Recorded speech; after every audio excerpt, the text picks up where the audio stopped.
നമ്മൾ വീട്ടിൻ്റെ ഉണ്ടാകുന്ന ശബ്ദങ്ങൾ, ചില മുട്ട് പോലെ ശബ്ദം, അടിയിലെ ശബ്ദം, അതേപോലെ വീട്ടിൽ നിന്ന് ഇങ്ങനെ കല്ലെറിയുന്ന പോലത്തെ ശബ്ദം, ആരെങ്കിലും മുട്ടിക്കൊണ്ടിരിക്കുന്ന ശബ്ദം, ഇങ്ങനെയൊക്കെ ശബ്ദങ്ങൾ ചില വീടുകളിലുണ്ടാവും. അത് പൈശാചിക പ്രശ്നങ്ങളാണ്, അതെന്താ ചെയ്യേണ്ടതെന്നൊക്കെ നമ്മൾ മുന്നൊരു വീഡിയോയിൽ പറഞ്ഞിട്ടുണ്ട്. പക്ഷേ ഇത് അങ്ങനെയല്ല. അങ്ങനെ ഉണ്ടാവുന്നു എന്ന് നമുക്ക് സ്ഥിരമായിട്ട് തോന്നിക്കൊണ്ടിരിക്കുക, അല്ലെങ്കിൽ അങ്ങനെ എല്ലാവർക്കും അനുഭവം ഉണ്ടെന്ന് എല്ലാവരും പറയാം. പക്ഷേ ആ വീട്ടിലൊരു പ്രശ്നങ്ങളുമില്ല. അതിനെക്കുറിച്ചാണ് നമ്മൾ വീഡിയോയിൽ പറയുന്നത്. അപ്പോൾ എൻ്റെ അടുത്തൊരു 3-4 മാസം മുമ്പ് കുറച്ച് ആളുകൾ വന്നിട്ടുണ്ടായിരുന്നു. അപ്പോൾ അവർ പ്രശ്നം എന്ന് വെച്ചാൽ, അപ്പോൾ അവിടെ കല്ലേറ് പോലെ കുറച്ച് പ്രശ്നങ്ങളുണ്ടായി. കല്ലിങ്ങനെ വന്ന് വീഴുന്ന ശബ്ദം.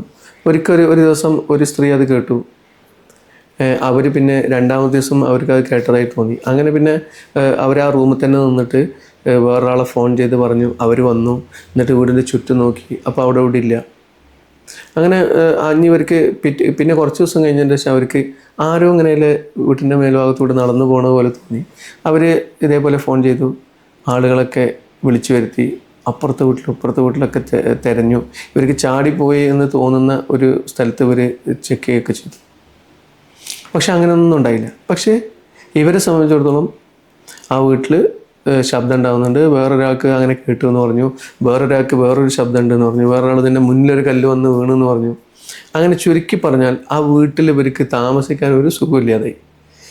ഞാൻ ഇവരോട് പറഞ്ഞു, നിങ്ങൾക്ക് തോന്നുന്നത് കൊണ്ടാണ്, ആയിരിക്കാനാണ് സാധ്യത.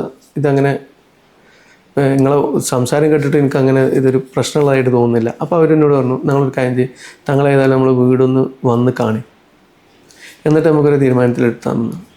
അങ്ങനെ ഇൻഷാ അല്ലാഹ് കുറച്ച് ദൂരെയാണ്. അപ്പോൾ ഒരു ദിവസം നമ്മൾ പോയിട്ട് വീട് കണ്ടു.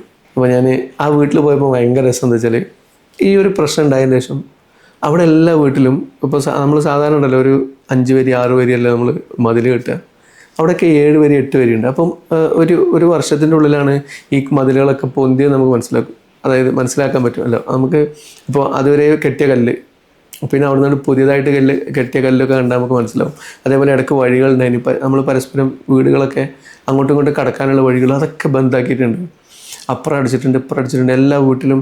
പിന്നെ ഞാൻ പറഞ്ഞ ഈ മതിലിൻ്റെ ഒക്കെ മേലെ ഇങ്ങനെ കുപ്പിച്ചില്ല് വെച്ചിട്ട് ആളുകൾ അങ്ങോട്ടും ഇങ്ങോട്ടും കടക്കാൻ പറ്റാതാക്കി വെച്ചിട്ടുണ്ട്. പിന്നെ ഈ ആണികൾ വെച്ചിട്ടുണ്ട്.